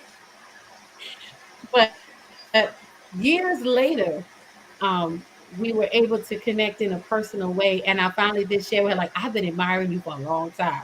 And I mean, years went by, and the Lord bonded us together. And I was like, I'm just adopting you as my aunt, and you just my auntie Brown. You're my aunt, whether you want me or not. And little did I know that through that, this was part of what was birthed. You know, um, she spoke life into a different place in me that had gone untapped. Um, she opened up a door and a window, and again, carefully nurtured me to be able to mature in what she saw in me that God planted. Something that I wanted, but didn't know how to get out. So I forever love you, Auntie Bravo. I Love you forever back. thank you. And you are just the most awesome This woman is so loaded. She's so loaded. I'm gonna read part of her bio. Just so loaded. So Sheila Ingram is a recording artist, the author, a licensed certified professional counselor, a pastor, motivational speaker, script writer, and certified etiquette consultant. She's graduated from theology school and holds a master's in ministry. She has 2 YouTube channels, the best in the nation, the Bravo with Sheila Network, woo, woo, woo, and the Sheila Ingram Ministries broadcast. Woo, woo, woo. I'm trying to tell y'all, she holds it down, okay? Sheila Ingram is a native New Yorker. She's raised in Harlem. She was a former backup singer for the late Lou Rawls. Y'all see, we not playing. These women be business on this platform today. Um, she has been recognized and have rave reviews for performances in off-Broadway plays. She moved to Italy. See, she is universal. She is, she's international, y'all. She has 6 CD projects. Her women's ministry, Win Pop, Women in Pursuit of Purpose, is a yearly conference that gathers women from every walk of life for healing and deliverance. The city of New York has recognized her for her community work with citations for her continued work and service. Sheila was the 2015 Juneteenth Grand Marshal. Come on now, ma'am. She was a Grand Marshal and given the Outstanding Family Award for dedicated service with gratitude award and the Who's Who honored member for professional entrepreneurship. She is a visionary and has written youth programs for youth, Saving My Heart, My Girls Mental Program, Young Gents, and the Etiquette Hour are just a few that she has impacted the lives of many. You will always hear Sheila say, like I said earlier, when nothing changes, nothing changes.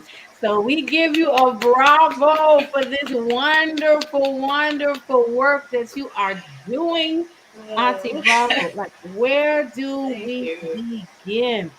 Um, I will say this. I love how God uses you in the spaces that He uses you and the doors that you open. I preach. I love that you are not selfish with what you do. So since we're on the network, I'm going to ask you about the network. As it, what started you? What pushed you or prompted you to begin the networks to share information this way? And did you ever imagine that it would get to where it is today? Oh, okay. Yeah, you can hear me. The mic is on. Well, to answer that, I got to give you a paper trail because I didn't just wake up and think about YouTube or to do this. I mean, I had been on YouTube sporadically for years, but not knowing how to do the YouTube streets, just putting up a video here, a video there. But prior to getting to YouTube, I guess the arts and my love for music and my love for the Lord kind of segued me here. But if I may, I want to go back to just say how much I appreciate all of you who just spoke, because as you were speaking, I was getting pieces of my life from youth. First and foremost, when you spoke about the ministry that you have for gun violence, right? When you started to speak about that, um, that touched my heart completely because the day that my daughter was born, my husband was murdered. I had been married 4 months, and she's in the chat. That's the daughter that Dawn is talking about. And I had been married 4 months, and I had a child before that at 15 years old. But thank God he was a wonderful person. He married me, and we were doing fine. We were growing. I had graduated on my way to college. And the day that I gave birth to my daughter, he was murdered. So I never saw him after he dropped me off at the hospital. And what I thought of when you were speaking was the fact that back then, there was no one to counsel me. There was no one to talk to me. There was no one to tell me it's going to be all right other than my family. And my mom would always say, I gotta, knowing that she loved me and she thought love was enough. But I was traumatized. It was crazy. What do you do at 17 with 2 little girls and now you're a widow, right? And your husband is gone. And so while you were speaking, it was backflashing me. And I was measuring where I was still at this age with that. right? I never had therapy or anything to help me segue through, and I became a runner.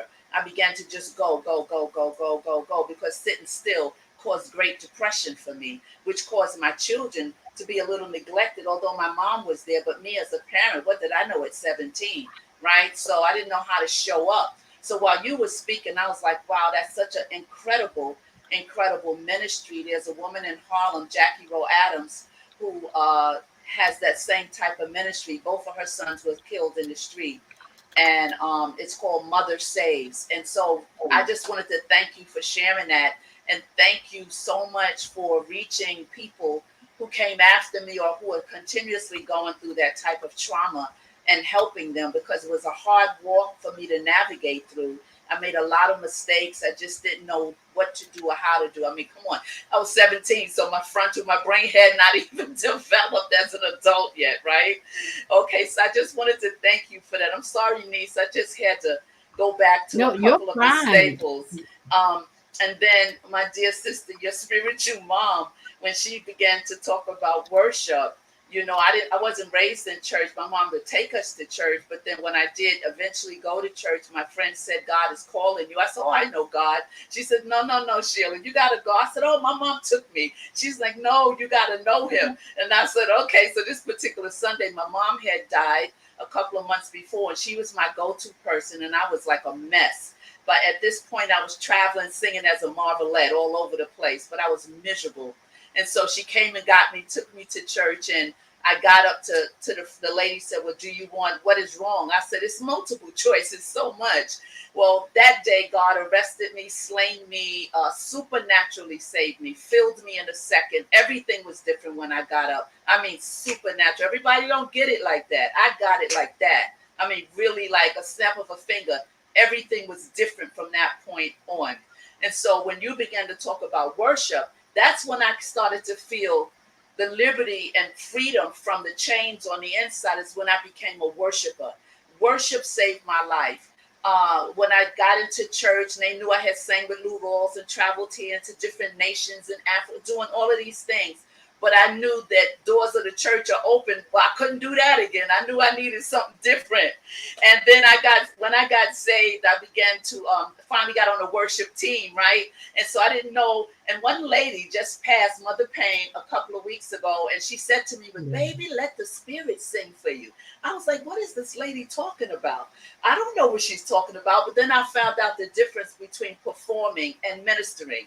I didn't know the difference, right? So now I become on this worship team. Then the worship leader gets sick, and then they throw me as a worship leader. And that's when I became so in love with God, because worship creates a painless surgery, right? When you learn the difference from the praise and going behind the veil. And that's why I'm telling you the long version of how I got here, right? I couldn't say it in 2 seconds because it was a journey. And as I became a worshiper, that is what saved my life and what continues to save my life. And then God began to use me to go to different countries and nations, talking to arts departments, because it troubles me when people just get people off the choir and make the worship team, and they don't understand that it's a target for these people. They got to understand the warfare. So I fell in love with worship, right? So that is my heart, to worship. And so segue now to where I am now. Who mentioned Bloomfield College? Somewhere you mentioned my youngest daughter graduated from Bloomfield College. She was on the basketball team. Yes, yes. Her birthday was yesterday. When you said it, I'm getting so many backflashes up here tonight. And so then the young lady that was talking about the youth, I have dealt with the youth. God gives us so many branches, doesn't he? It's so many branches. It's just so many. And she talked about her work in the Bronx. I did a lot of youth work in the Bronx, the Saving My Hearts program that I wrote, and took youth from the Bronx to colleges in Atlanta, showing them their opportunities. So it's like all these packages. So then I said, well, Lord, what am I doing now? Then I got hit by a car and was laid down for like almost 4 years. It crushed my leg, right? So so now I'm like, what am I going to do? And this is how I segue kind of to the YouTube streets. I began to say, well, I had been on radio. I had been on the radio in Charlotte, North Carolina, every Sunday, the Bravo with Sheila.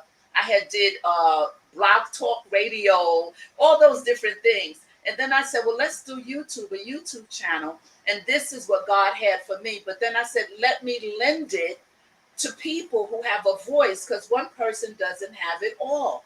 And at that point, Dawn was, I had asked Dawn, my daughter Pache, she was my co-host, and then she had to leave to do something else. And I said, oh, I'm gonna get on Dawn. And Dawn, no. Are you sure? Are you sure? Yeah. So she was the co-host on Bravo with Sheila. Then I said, it's time for you to go. It's time for you to do your own thing. And she was like, no, it's time. And that's when she started her Thursday night with Dawn B. It's going on 2 years that she's been rocking and rolling here in these YouTube streets. She has grown. She has helped so many people with the guests that she brings on. And so that's how I got to the point of doing Bravo with Sheila. And then I created the Sheila Ingle Ministry Network, which is across the YouTube streets, with Pastor Rosa, Dawn's mother. I pulled her. I said, it's time for you too. And so she was like, I don't think so. I said, I do. So she comes on 10 o'clock every Tuesday morning across the street on my other channel. And so my thing is giving a voice, for people, for the ministry to come on and share, because it's about souls. It's about saving people. And so I don't know if I answered everything, but I had to kind of segue up. And, I'm excited. I'm excited about what God is doing. I'm excited about going back. I'm getting ready. I believe God is opening up the nations again, because I've done more ministry in the nations than I've done in the U.S. God just set it up that way. It was prophesied to me. I think it was Jackie McCullough one time said, you're going to the nations. You're going to the nations. And 2 or 3 months later, I wind up in Curacao, which is my first home, and Amsterdam, which is another home of mine, and Montserrat, and all these places, Africa. So we just never know what God is doing. But it's what I always say, what God gives us doesn't belong to us. It's for us to give it away. It doesn't belong to me. And I told Dawn that. I said, it doesn't belong to you. You can't say no. So that's pretty much, a summation. I gave her the short, but I'm going to send you the short version. But that's who I am. Those of you who didn't know this in the chat, or up in the bleachers, in the boonies, and maybe you bought an expensive seat and you're in the orchestra seat. It's 23 of you up there. I hope you hit that thumbs up button. That's important to Dawn B. It pushes the algorithm and it pushes this content out. I think we have maybe 10 thumbs up. We got 12 more that we need. Thank you. I'm a yield. So that was amazing. And listen, this free flowing conversation was so important, and why I asked that question. And I'm glad that you took the long road, as you said, to share and to explain, because people often think that we where you meet a person is not where their story began. And they tend to think, they look at where we are when they walk into our lives, but really you're walking in at a particular chapter. It's like being late to the movie. You come in at the point that you come in on, but there's so much more before that. And sometimes we become enamored, or we're in awe about seeing all of this that you do in the space that you're in now, and we feel like we will never get there. But no one would know the price that you paid and the path that it took, from even all these ladies sharing their story before you, and just building to where you are, and how each one touched a part of you, that Amen. in this space, to be able to Yes. say, this is what got me to this point. Had those Yes. experiences not happened, you may not have had anything to share. So you Yeah. may not have been driven to Yeah. create this platform. You might have been Yeah. just okay with the radio station, And it but God. wasn't easy. It wasn't easy. It was a lot of warfare. It was. Mhm. I realized that the devil had a target on my back, probably out the womb, because I mean, even having my 3 girls, I have 3 girls and I have 6 grandchildren and 1 great grand. And each baby I had with my daughter, I almost died, and they almost died. It was always a target on my back, not knowing down the line when I became a believer. I understood spiritual warfare, that what he was after. I understood why traumas. I understood trying to drive me crazy. I understood all the things. And to this day, those of us that serve God must understand that there's warfare. And that's the other thing I was saying about worship. You can't just put people on a worship team. They can't, their life is not a life of Come worship. on. You Come can't on. do it. You know, you maybe they can sing, but it's not about singing. Because once you step in that ground and you stand there and you saying, okay, now I'm getting ready to usher him in. The enemy is like, okay, but you weak in this area. You weak in this area, and I'm coming for you. They gotta know what they're doing. And a lot of times it bothers me because people think it's just about singing. But warfare is real. And it wasn't hard getting to this space where I am today. I mean, none of us, it's just we had to fight through and persevere. And it's still a battle. It's still a battle. And it's just an honor and a pleasure to meet women of God and women who could understand. You don't have to say anything. You can just look at each other and know what you came through, what you're still dealing with, and that we can link up like with a chain and just be for each other. So I just thank you, daughter. I thank you for even, saying yes to this platform, because you're helping to build the network. You bring a whole different vibe. You bring a whole different group of people, like my daughter Pache that's in the chat. They bring now on Monday a whole different vibe, so we're helping even on this platform as well as the Christian platform. But it was not easy. It was so hard, so hard. Yeah, and you paid what I love about each and every one of you. And I don't think that we realize it. Again, we look at people in the limelight, not realizing that you're passing somebody every day who has a light that's even brighter, because you are touching lives of people in practical places where they don't have to wish they could be like that person. You have literally opened the door. All of you ladies have taken on the responsibility of going first.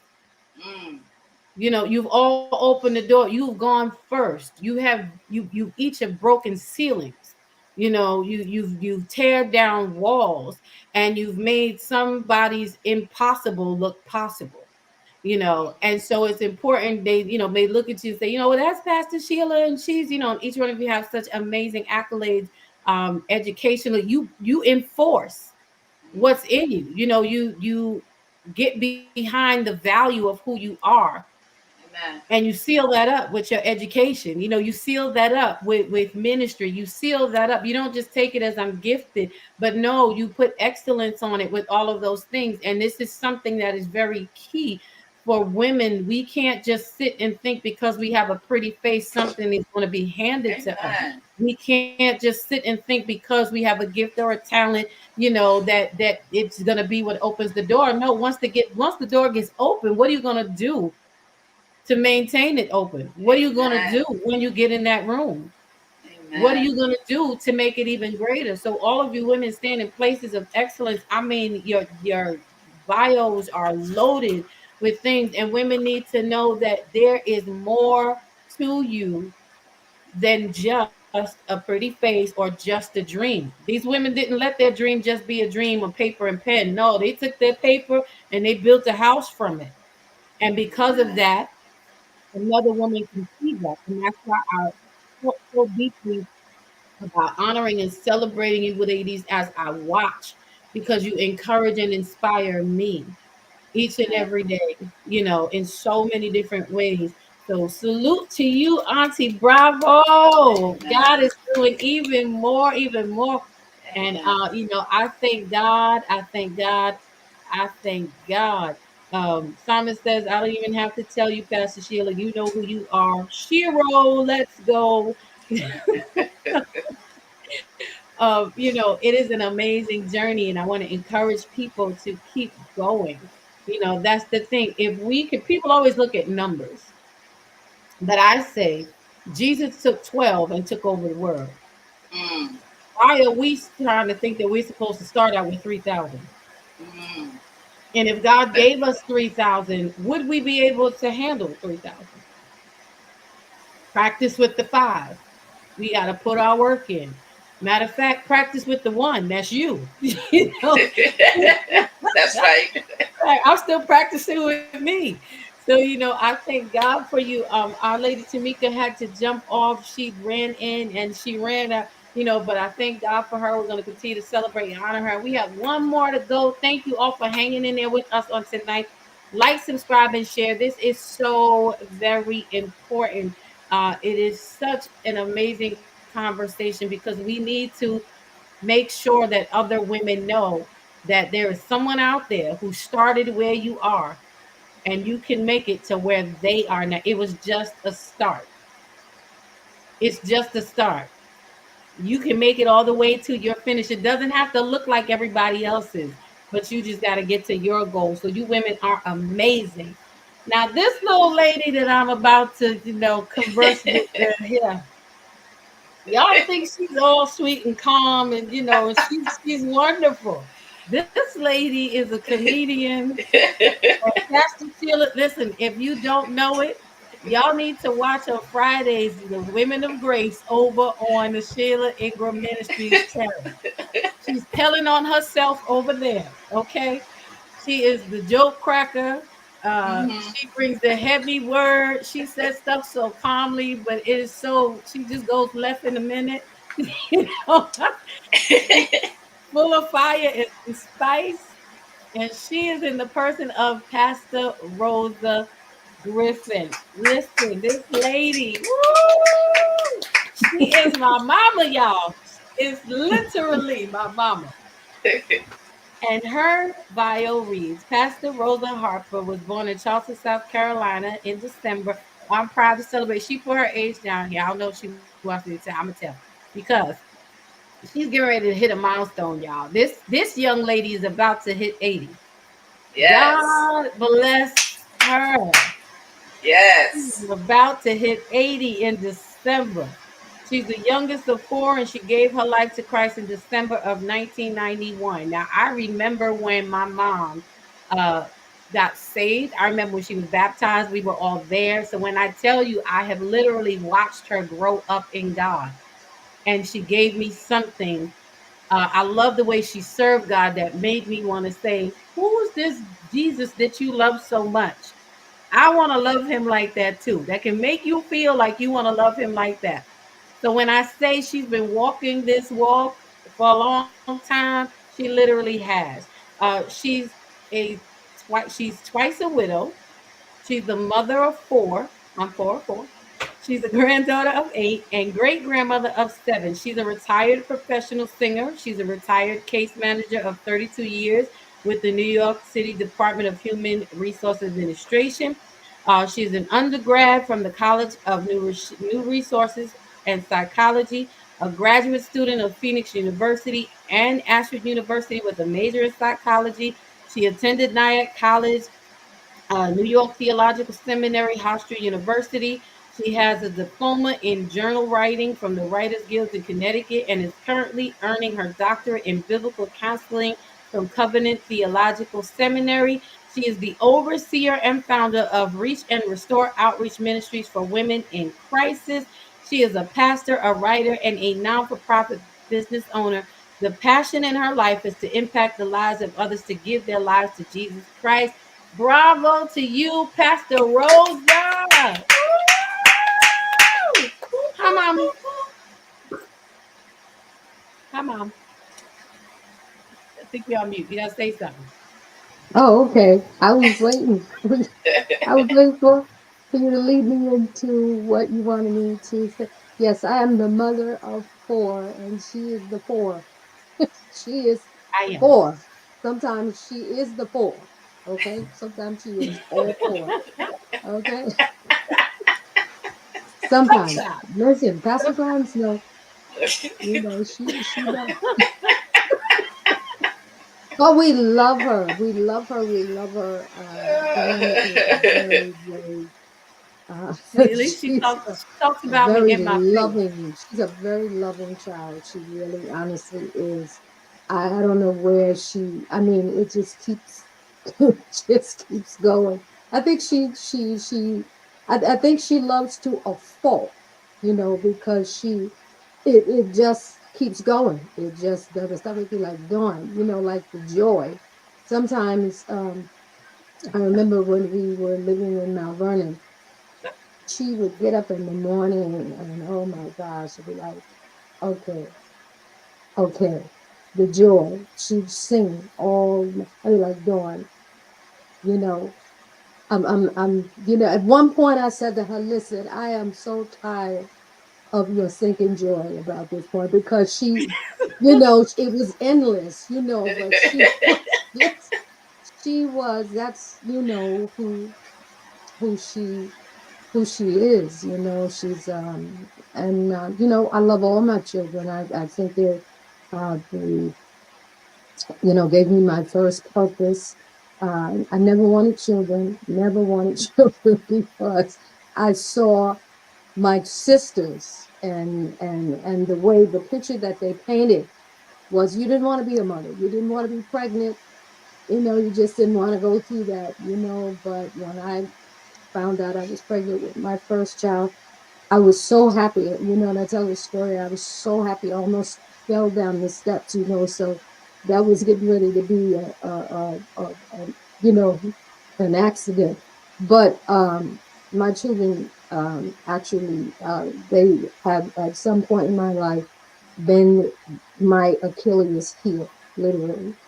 They are, before Jesus saved my soul, they were the reason why I lived.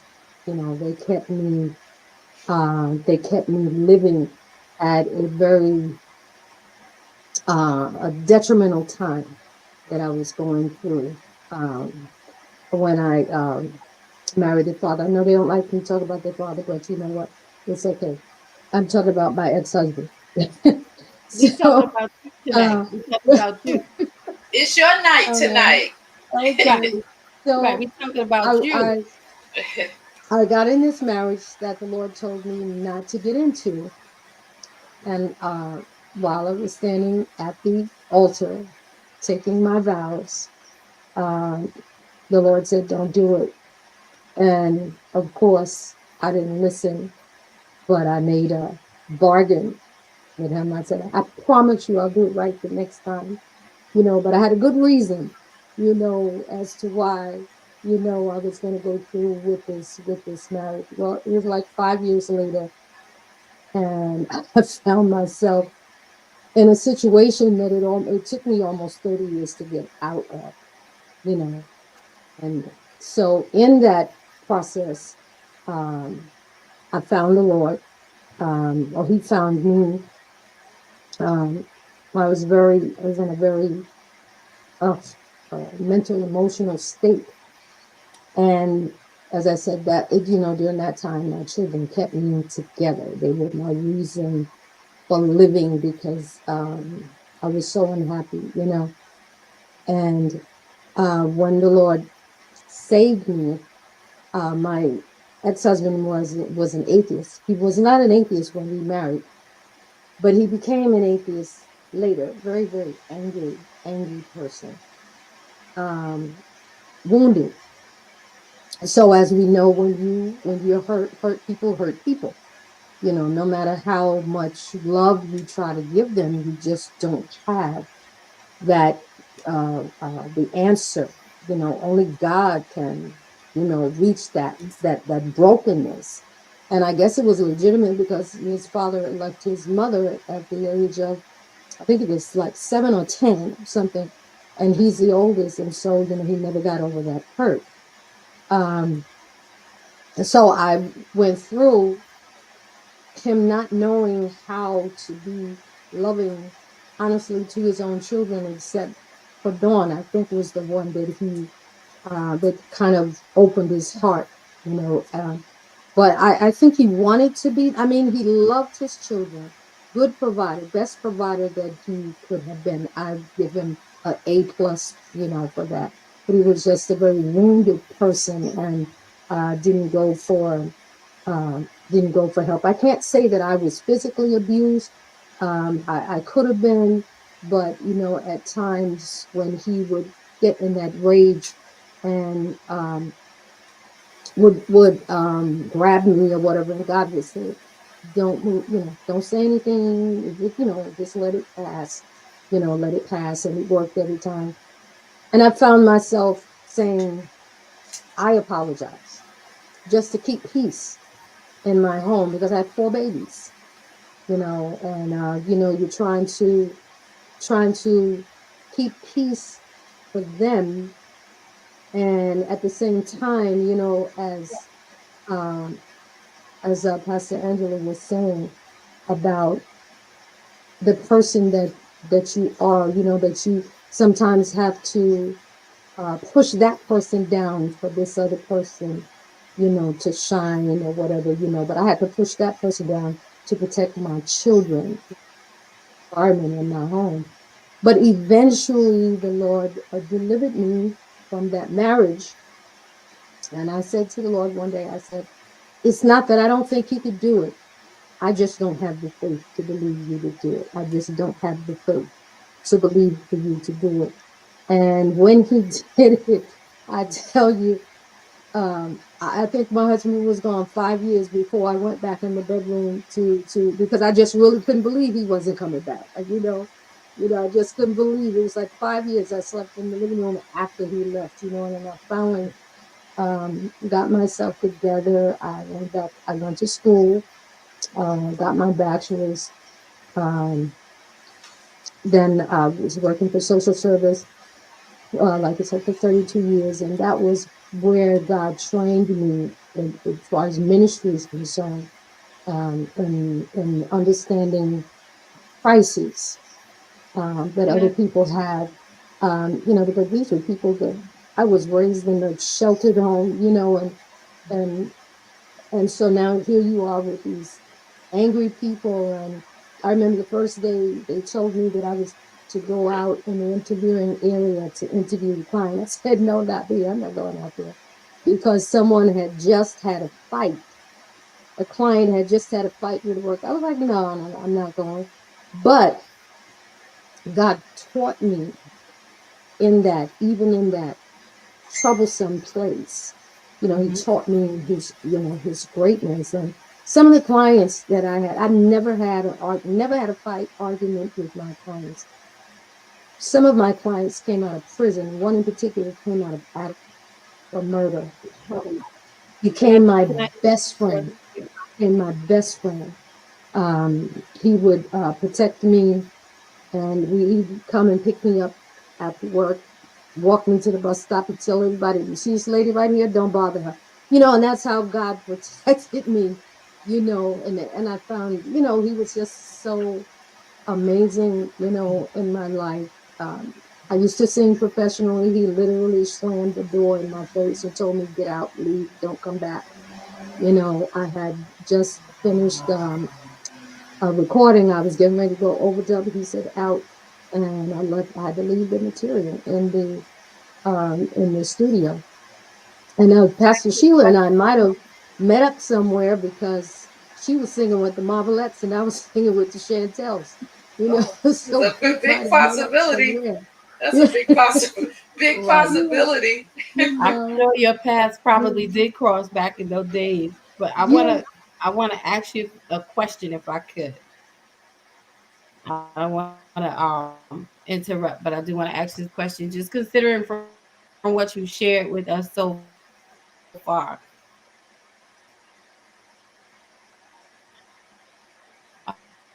about came from back now. What I want to ask is, I'm sorry, because the storm is still going on. I don't want us to lose connection. Um, and I want to get to this question and let everyone have final comments as well. Um, from your journey and the things that you've been through, your life experience, and what you've recovered from where God has taken you from through the experiences as He's maintained you through them, is that where you get the heart? Is that where you got the heart from to develop the Reach and Restore outreach ministry?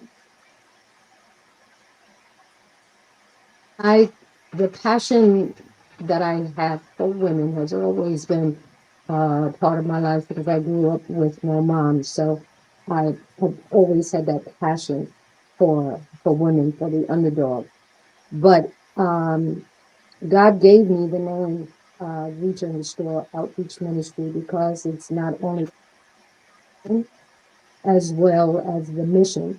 You know, I tried a million and one names, and one day we were at a conference, and he said Reach and Restore, and and the name of it came from my second husband was a veteran drug addict, and through that marriage, I learned how to be, how to understand other women that are going through crises like that. You know, it's a very painful thing.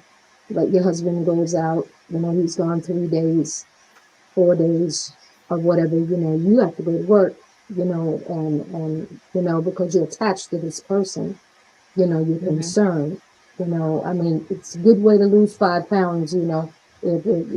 I wouldn't ask anybody to try it, but I'm just saying, you know, the weight just drops off, you know, because of the stress. And so that's really where that came from going through being married to someone that, you know, was just And hooked on drugs. Yeah. yeah. And again, I want to thank you for that and for sharing and the transparencies that come across from each of you tonight, because you are all examples. And mommy, I've been with my mom through it all, so I've seen a lot. But the one thing I can say is that I've seen God work miracles. I've seen God be Oh, a sustainer. Um, I've seen God give you the grace to still walk in grace. I've seen God heal wounds and mhm. not let purpose be tainted, not let bitterness set in. And what I love about my mom, and those who know her know that she is the sweetest thing in the world. She will love you until there's no hurt left in you. And one would never know that this little petite, tiny, dainty little, epitome of a woman had endured so much inside, and is still standing strong.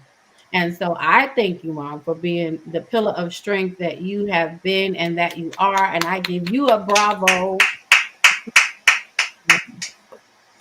because you've endured much, right? You've endured, and you're still standing. And that speaks to other women to let them know that no matter what those hardships are that come in your life, you don't have to let them cut off your purpose.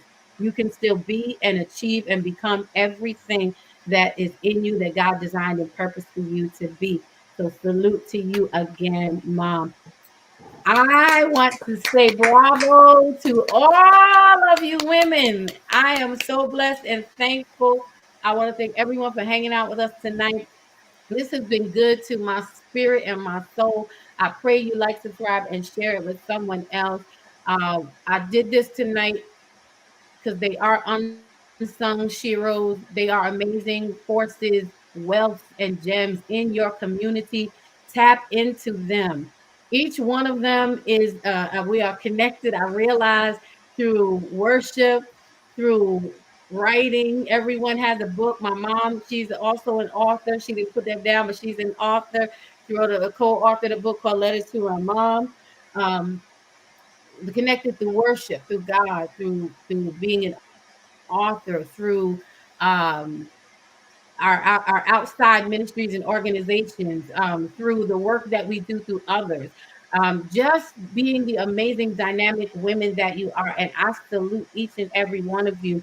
And I hope that everyone will tap in, connect with these women, find them on Facebook or YouTube or wherever. And I'm going to let them give their final comments and their handles, how they can be reached, because we want to support you in every way that we possibly can. We want to make sure that your names are whispered and shouted in the wind.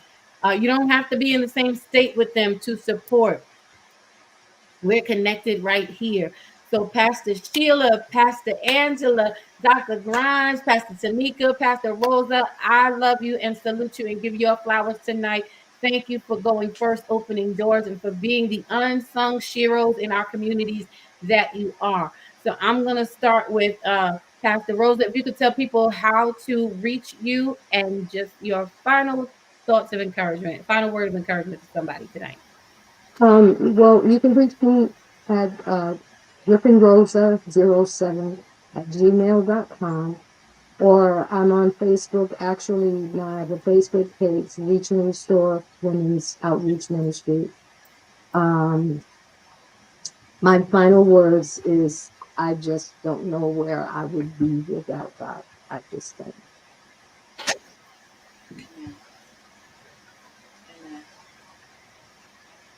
Amen. Amen. Amen. Amen. Come on, Dr. Grimes, my other mama. Tell the people how they can reach you. Your final comments are. Final comment is I don't even know how to use the chat, so I couldn't respond to all of y'all that was out there. I saw I had to connect to something, and I said, "Well, no," because I might disconnect myself from this. So y'all forgive me. I am who I am. Oh, that's good. That's so good.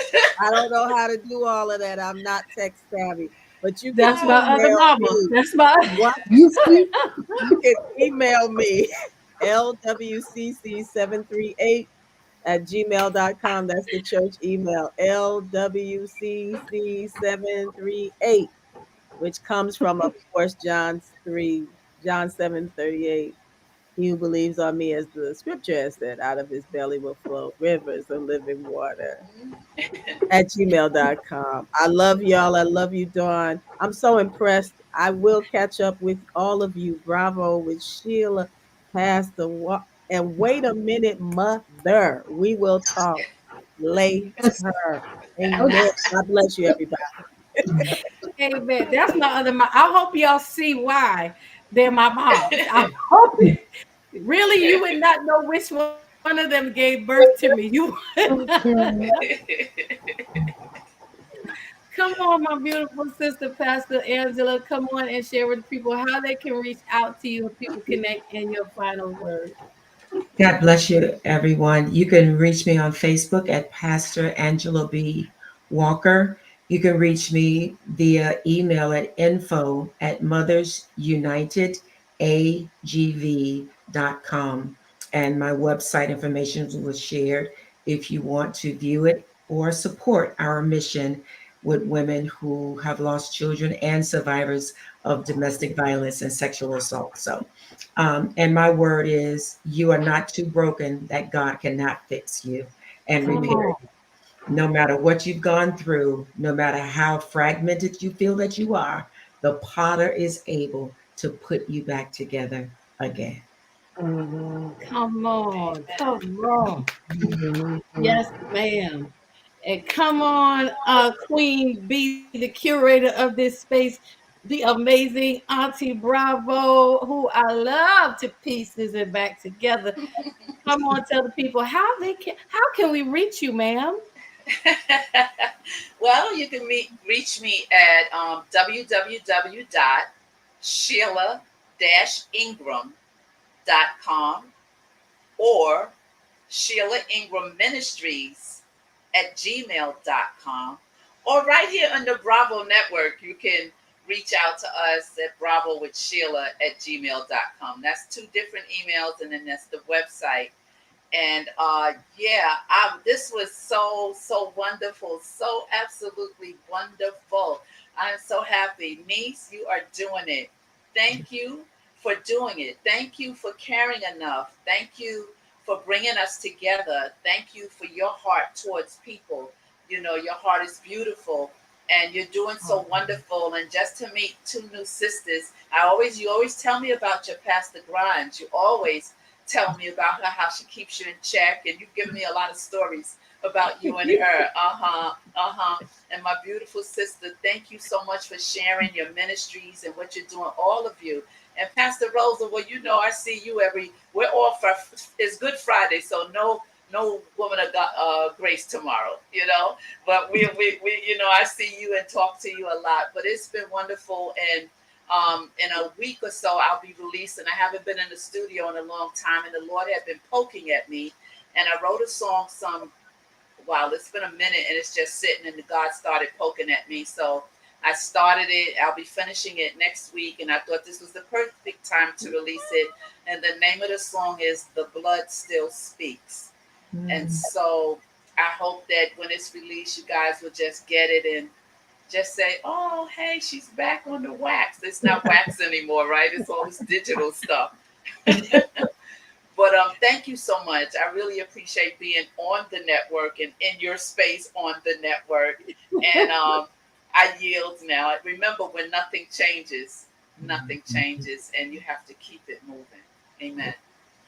Well, I salute all of you. I'm so glad, it was worth every moment. I'm grateful. I'm always grateful. These conversations are so necessary, and to take the time from each of you to come and share on today. I wanted the world to know the amazing women that I'm surrounded around. So when someone wants to know how I do what I do or why I do what I do, this is why, because greatness begets greatness. And these women inspire me not to stay in a place of stuck, but to move to a place of success.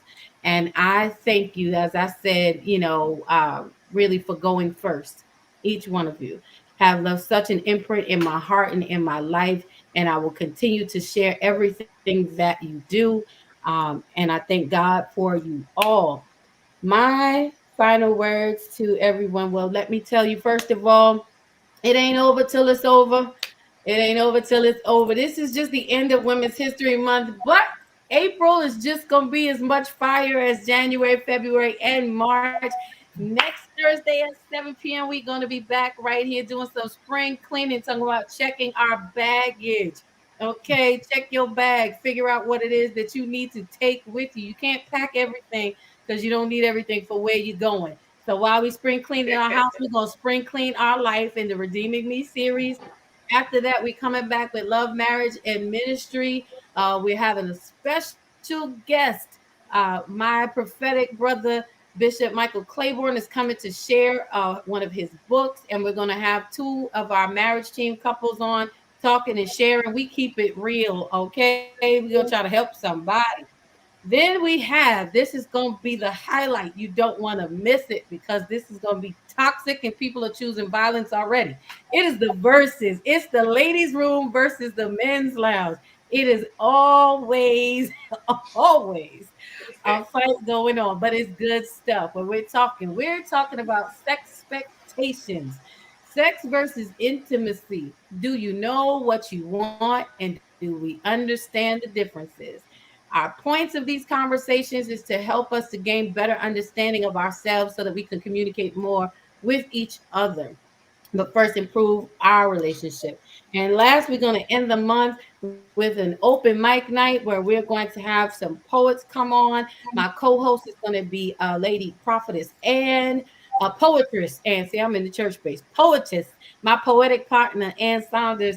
And we're going to have special guests Michelle Roach and Deborah Price, who collaborated on a poetic song, and also a good friend of mine, Carla Cherry, who has several poetry books out. So we are looking forward to April being amazing. Again, I want to thank everybody for tuning in tonight, for your liking, your subscribing, your sharing, your hanging out. Please make sure you like the channel, set your notifications. You don't want to miss anything else. My last words to you are listen. Understand that small ripples turn into great waves. Do not despise small beginnings. Little always turns into much when you put it in God's hands. Trust Him with what He trusted you with, and know that He didn't give it to you to fail, but He's going to grow it to you succeed.